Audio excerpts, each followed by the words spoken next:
Right. Welcome back to another episode of the DH Effect, the Decided Heart Effect, where every week we pledge to having a decided heart, and it's through taking personal ownership, building high trust relationships, and creating a place of belonging. This is what we call the Decided Heart Effect. My name is Sonia Montiel, and I am here with my amazing co-host, Hilary Bilbrey. And we are back again with Lovern Gordon, the founder of Love Life Now and the author of her new book, The Legacy He Left Me. Welcome back, Lovern. Thank you for having me again. I'm so excited. Oh, we are too. We had to have you back for a part two because in our last episode, 59, you shared some really vulnerable and powerful experiences with your own domestic violence experience.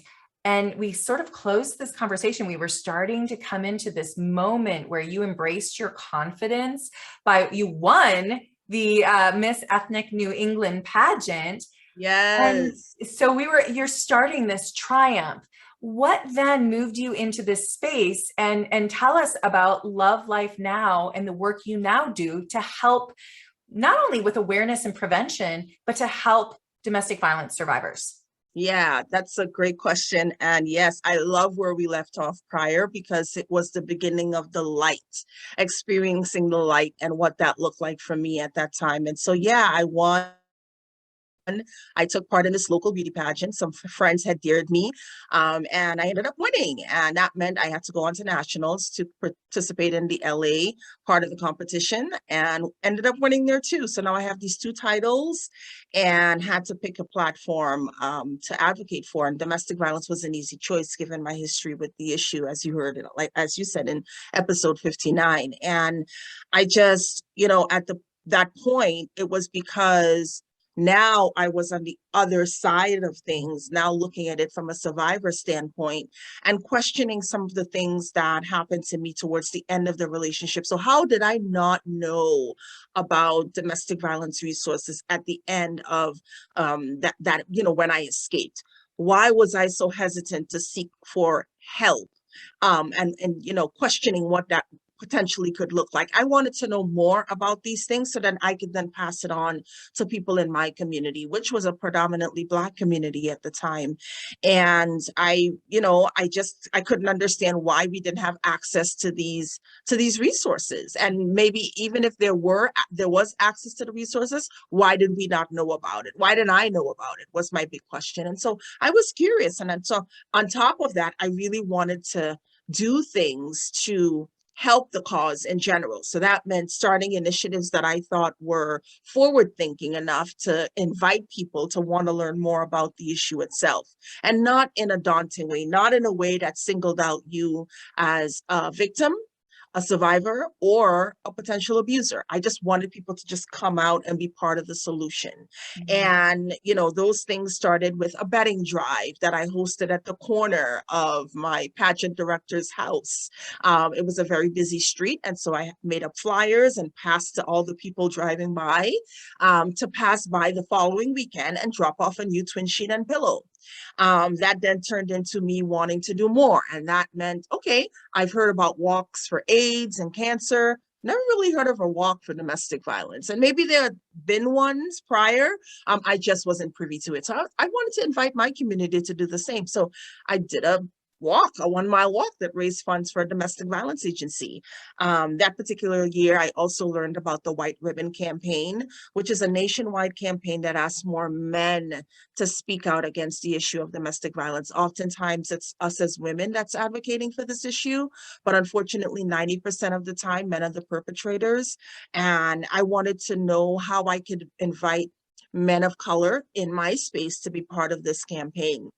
And so I invited folks in that community to come out to this library event that I held that had about 3 or 4 men that got up and spoke about the ways that they're being part of the solution every day, and to encourage them, men and boys in the audience, to do the same. And so, throughout that year, I just picked up on initiatives that I thought were, would have resonated with me back then.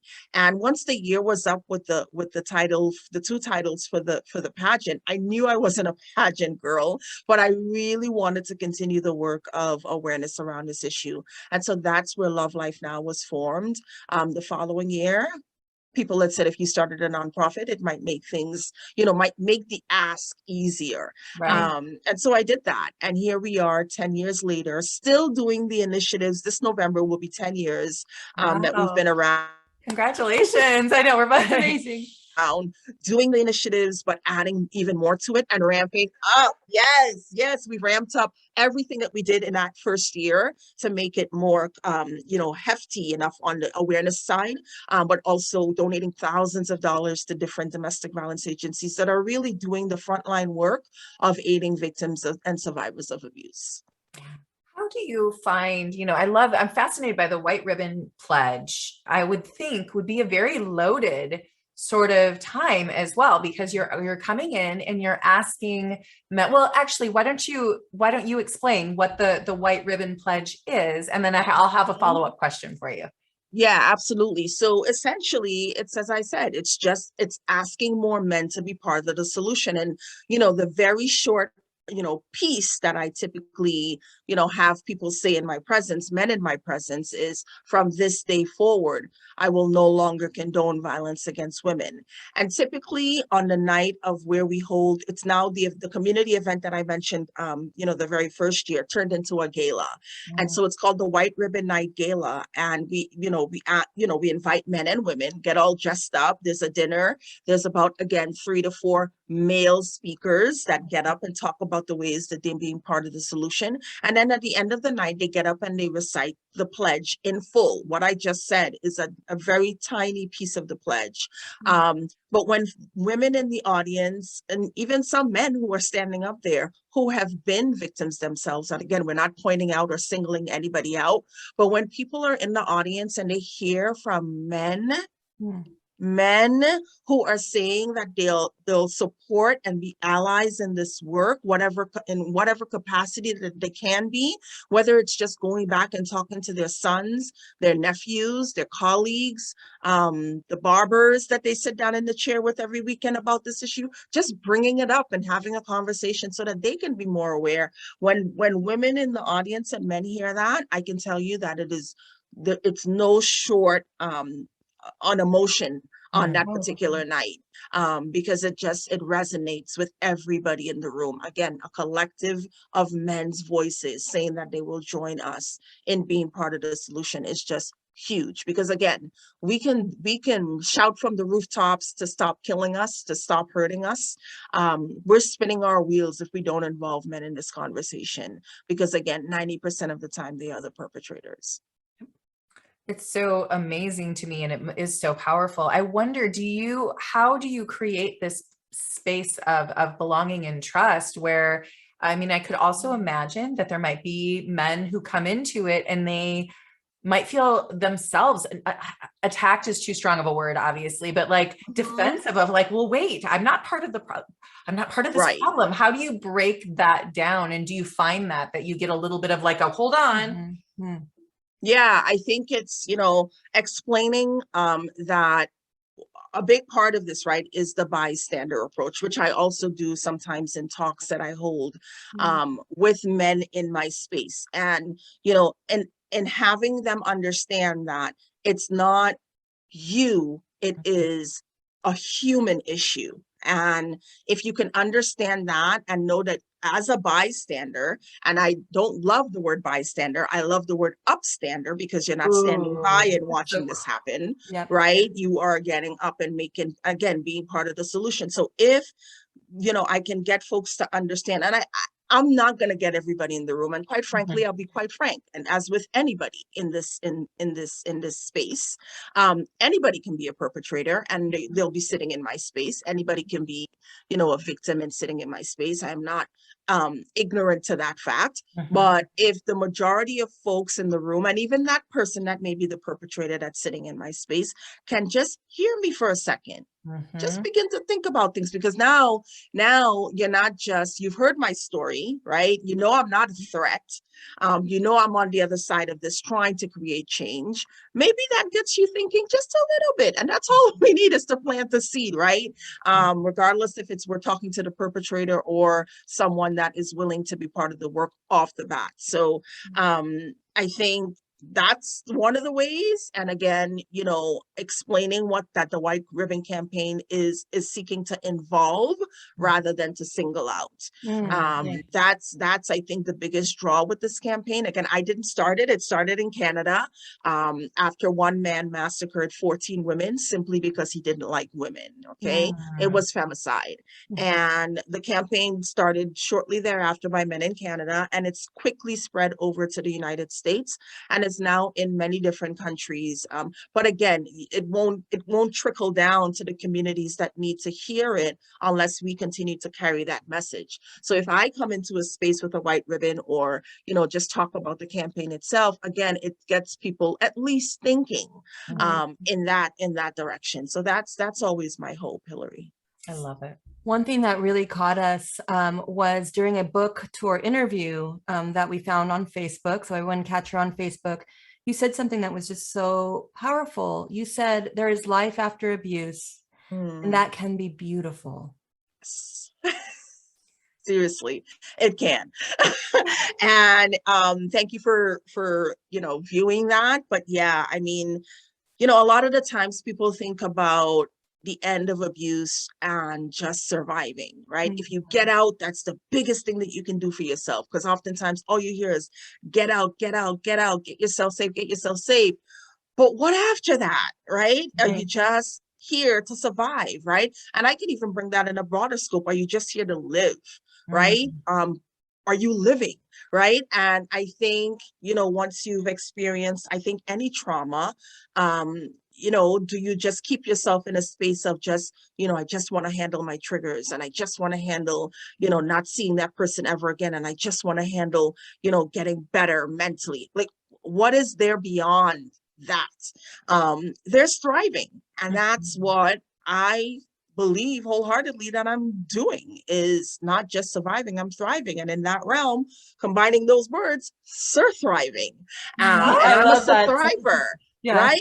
Yes. I'm not just a survivor, I'm a sur-thriver, right? And so, you know, picking up, not just, you know, mentally getting well, but really understanding what makes you tick, getting back to the business of you, one. Number two, like, beyond getting back to the business of you, how can you make the space that you're in better, not just for you, but for yourself? Because giving back is half, like that, that to me, is our purpose as humans. How can we serve each other, right? And if we're going religious with it or spiritual with it, right, is when we talk about God, Jesus was here on earth to, you know, help others, right? It was to make other people's lives better, if we're going that route. But if you're not religious, if you're not spiritual, right, the main focus in life should be how, after I'm well, right, that whole premise of getting onto the plane, and if you know, something happens, you got to make sure your mask is on first before you can, the same premise goes here too, right? So once you're well, how can you make this community, this space, your other people better, because you have so much to give, because you're good, right? Those are the two biggest things for me in sur-thriving, because I think everything else follows after that. Everything else comes naturally, bigger and better, way than you could have ever imagined before you entered this traumatic experience, and then, you know, directly after you came out of it. I think those are the two things for me. It may mean something the two biggest things for another sur-thriver may be something else, but those are the two biggest things for me. So I'm resonating because Hilary and I, we speak about this a lot in terms of identity. And are the experiences our identity, or do we hold, I mean, the experiences happen to us. It doesn't mean that experience becomes our identity, which is what you are just sharing with us, is, wait, there are still these, what we call, Hilary, I want you to take over, these virtues that define who you've always been, no matter what, right? And what a great example of that. No, it truly is, because you are the thriving that you do. I know. I love your new words. I'm like, oh, I love that. I have to, but it's so fascinating to me, because I think that we get labeled these things. I'm a survivor. I'm a this, I'm a that, I'm a whatever. But no, you always were a woman of excellence, of compassion, of service. And when you got to a point where you were safe, you were able to take those pieces of your heart of who you truly were. The others were Yeah. experiences, right? But the rest of it of who you truly were, and bring that out to the world. And I mean, I want to focus on that service for a minute, because I do think that our purpose is to be of purpose. And for those of us who are listening to you and resonating with, okay, I want to do something, I want to move forward. Can you start by first maybe giving us an idea, if we are lucky enough to have not found ourselves in a situation of domestic violence, or being born into a situation of those adverse childhood traumas, how can we start to see the signs around us where we might need to intervene and help someone up, to be an upstander? Yes, absolutely. And so, you know, I want to say this before we even go there, right? Is that a lot of the times you hear these stories of abuse playing out on the news, or you read a newspaper, and you hear, you know, the neighbors say, I never knew anything like that was happening. I just don't understand. They seem like such a nice family, such a nice couple. And that may be the case. I'm not going to, you know, be naive to the fact that houses may be so far apart, you know, in a particular neighborhood, that you will not hear something, that you will not see the person's expressions when they come out to their cars in their driveway, because you're too far away. I'm not naive to that. But, you know, on a common level, right, that, you know, in neighborhoods where it's, you know, thickly settled, you know, you do often see your neighbors a lot, and you do sort of run into them one way or the other, whether it's on the sidewalk, or, you know, saying hi to each other in the driveway. And with that, there are little things that, you know, you can pick up on that can tell you that something is amiss with this particular person. So, you know, they're more anxious, they are more agitated, and I'm relating this to emotional abuse, and sometimes even obviously physical abuse. So, you know, they're agitated, they're more anxious than they were prior. They remark to you that I haven't been sleeping well, and you're now coupling that with, you know, an argument that they, you know, divulged to you between them and their spouse and their partner. They've started drinking a lot. You're realizing they're, you know, dousing the wine way more than they typically would from before. They are often apologetic about, you know, simple things, right? Then you don't, and you find yourself saying to this person, you don't have to apologize for this. You don't, like, I understand it wasn't your fault.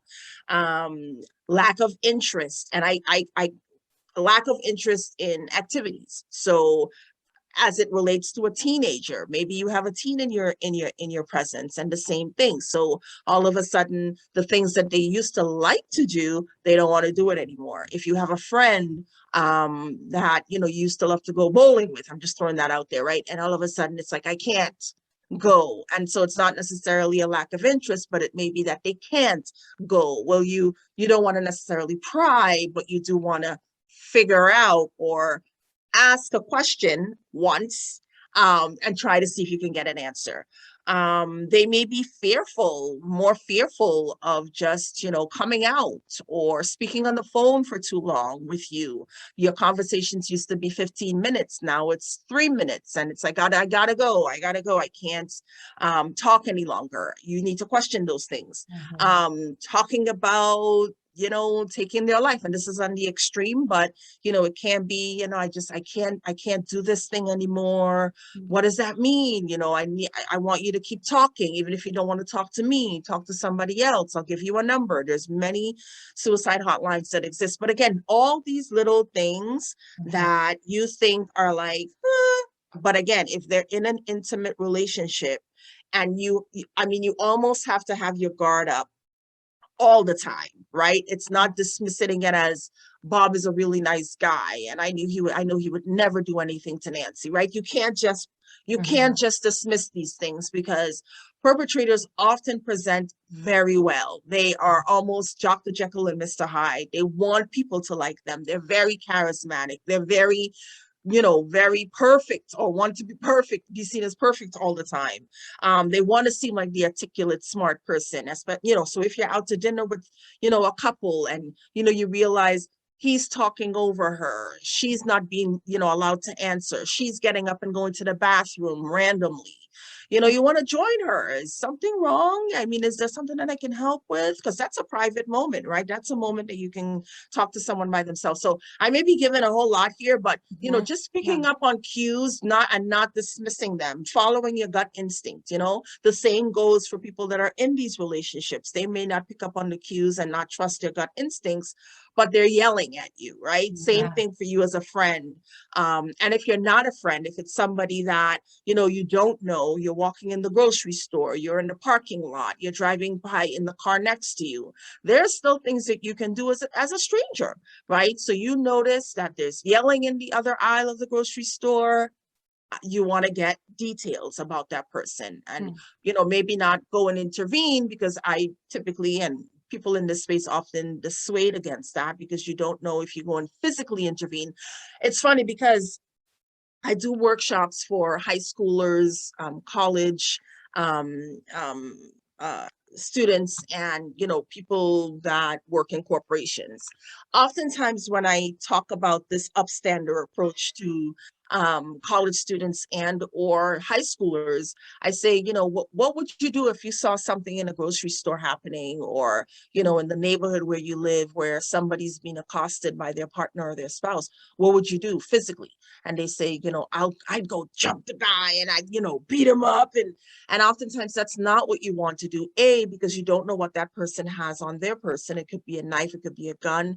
You get hurt and the victim goes home with their abuser. That's not what you want. It may be that you yell and you argue with the person that is doing the perpetrating. And it's because, they argue back with you, but guess who's going home with the abuser? The victim. Nothing's changed. And if anything, you've made it worse for the victim, because you're now the victim goes home with him or her, and they're blaming the victim. You made that attention come my way. You are the one that caused that. If you had just listened to me, this wouldn't have happened. And so things are just entirely worse. So as a stranger, you want to get as much details as you can about what you see happening, what you know not to be normal, what you know to be an argument, what you know to potentially become physical, and call 911. Every single time. You want to get a license plate, maybe follow them out into the parking lot if you got time, right? Get the license plate, the color of the car, what the victim is potentially wearing and the abuser's wearing. Get all those details, because victims often will not pick up the phone and call police. Even if it's your friend, they will not call police. And you don't have to call and give a name. You can call anonymously and say, this is what I saw. This is what I heard next door. And get a report on the books, because oftentimes the police will not know anything and nothing can be done about anything. Your report might be the only thing that gets them there and have, some inkling that everything is not well at 112 Summer Street. So always calling the police. And I hope that helps. I hope that answers your for sure. That was so, I really appreciate those details. And I'm reminded, there's a self-protection program, Wise Escapes Empowerment, and the difference between self-protection and self-defense. And that what I'm really seeing in terms of, you say something about good, caring neighbors, and actually engaging in looking like, for some reason, I feel like our society is, to protect and defend myself is to isolate. It's easier to protect this one cup than this entire office, right? And when you can look up and you say good morning, you say good morning and acknowledge, I see you, I see everyone here. And the more visible you are, and the more that you create a sense of community and perhaps even good neighbors, then you are doing your part in self-protection. And that's when I was trained too, when you go into like a liquor store, it's not looking down and like, please don't look at me, but looking up and saying, I see you, I see you, I see you.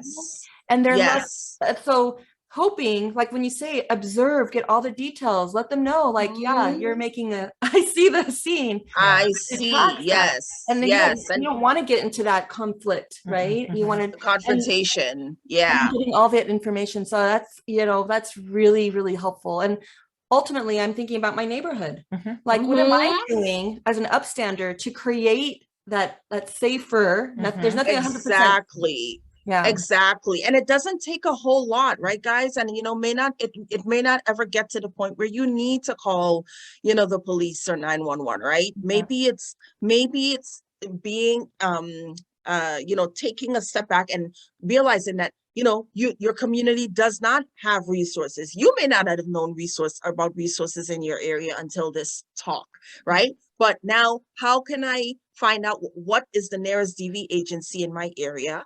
How Mhm. can I get some maybe flyers for the neighborhood library to put up about what the services that they offer? A public bathroom that you can put in on the stall. It may get torn down, but hey, it may be there for the next person that may need to see that on the bathroom stall. One of the corporations that I recently spoke for in Minnesota, Dedicated Commercial Recovery, they invited me to come speak to their company. But even prior to that, they had let me know that some staff were experiencing domestic violence, and sort of everything was very timely. And one of the things that I had suggested to them was letting your employees know that you care about them and this issue, and not saying a word to do so. And they easily could do that by putting up a domestic violence resource in the bathroom stalls Right. That's that brilliant. people could see. Mhm. When I visited the company to do the talk, I went into the bathroom to change off my shoes after I was done. There was the flyer. I Mhm. mean, blew me away, because that was a simple initiative that they took based on the recommendation to let their employees know that A, you're not alone, B, it's Mhm. safe to come talk to us. You're not going to be singled out, but they didn't have to say anything. I mean, obviously they went the extra mile and invited me to come speak to the entire staff. But again, I mean, it does not take much in your community, in a company, to be proactive around this issue and to let people know that you care. Lovern, I know there are our listeners and our viewers out there are going to want to know, how do I bring Lovern into my company? How do I get a hold of the book? How can I learn more individually? How can our people, our community, our peeps out there get a hold of you and explore more about who you are and what you do? Yeah, absolutely. And so our foundation is called Love Life Now Foundation. And on the web, you can find everything about me, including a link to the book under the booking page at lovelifenow.org. That's LOVELIFE dot, I'm sorry, I can't even spell today. LOVELIFENOW.org. And you can find a link to the book. But if you want to go specifically to the book, it is thelegacyheleftme.com. Again, thelegacyheleftme.com. And if you just Google it, it will pop up. So you can find out about bringing me into your space to do a DV workshop. They're usually between 60 to 90 minutes, but we can tailor it to whatever works. And, again, we are all about education around these issues, not just through initiatives in the community, but again, through these educational workshops that, again, begin to plant the seed about the ways that you can be part of the solution. Wow, just so grateful that you're advocating for so many people, that you are bringing domestic violence out and in the face of society, that this is not a hidden issue. This is in our faces, and we can do something about it and act on it on a daily basis. On a daily basis. Yeah, absolutely. I would love if you guys could, and I could send this to you later on as well, but, to include some of the signs about, or the red flags about what this issue, since we talked about this during this episode, because oftentimes people don't know. People often think this issue as physical.